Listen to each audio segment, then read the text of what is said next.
Okay, so this one is not going to be as exhaustive as they normally are. They're only going to be like maybe a couple minutes, hopefully.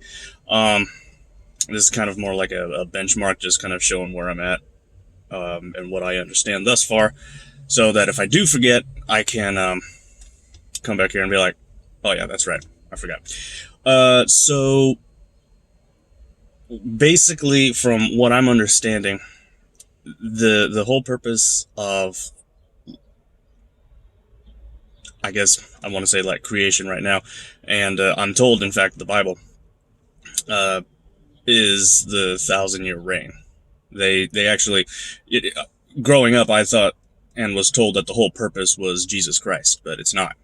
It Jesus Christ came to redeem us, and Jesus Christ was made manifest that he might destroy the works of the devil. But his oh man, I really need a haircut.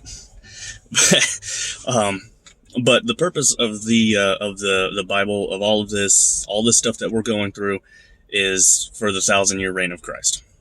And the purpose of that is because if there was no 1,000 year reign of Christ, then Satan won. So all of this is about setting up that 1,000 year reign of Christ to show that God can indeed bring everything back under subjection to him. And I mean, doing it for 1,000 years, that's quite a feat. And then he's going to erase it all, and we're going to start all over again.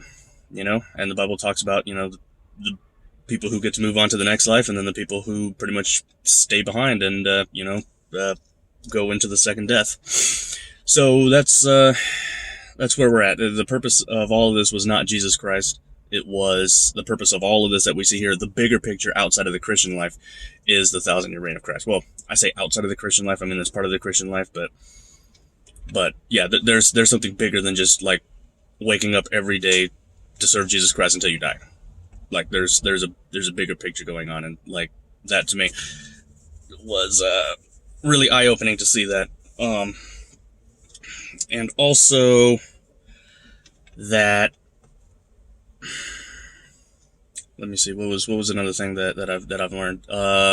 Basically that there are many pictures of rapture in the Bible, and in the case of every single one of those, so for instance, Noah, and actually I'm not entirely sure about Enoch, but with Noah and Elijah and the Exodus, everybody that was involved knew a good, at least a day before it happened that something was getting ready to happen.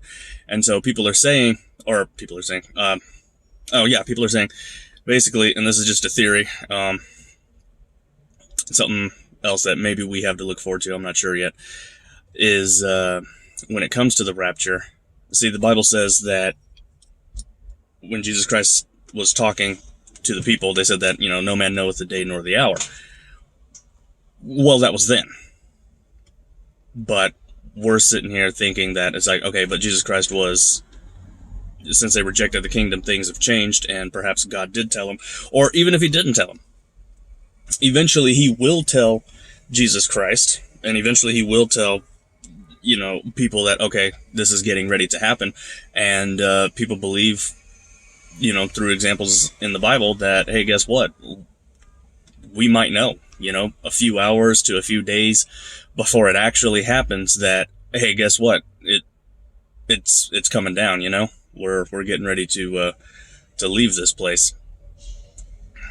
Another humbling thought, and one that, again, I still have to, I need to ask some more questions because I need to make sure I got my math right. But if I understand correctly, the Bible talks about that, Jesus Christ said that, verily as I knew, this generation shall not pass until all these things be fulfilled, or something like that. So in other words, and he was in that specific thing, whenever people are trying to talk about the rapture, they're referencing when Israel became a nation, and that this generation shall not pass until, the rapture, the 7 years tribulation goes down, if I understand correctly. So if we say that, somebody was born on, this is my theory, okay, this is not gospel. If we say that, somebody was born on, say, the last day of 1948 or something like that, right? and they live to be 120 years.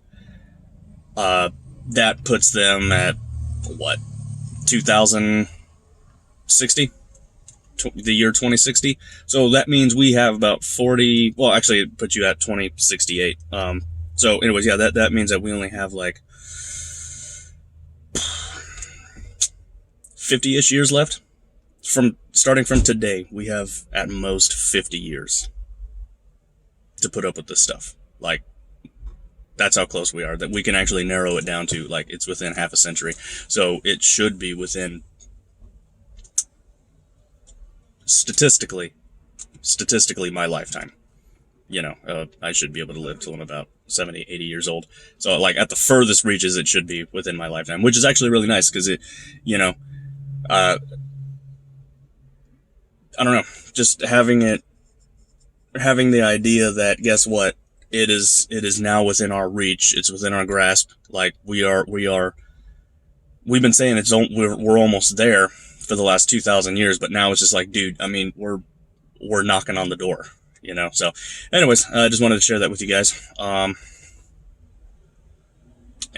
keep this little memory for myself, little reminder. Anyways, see you guys later.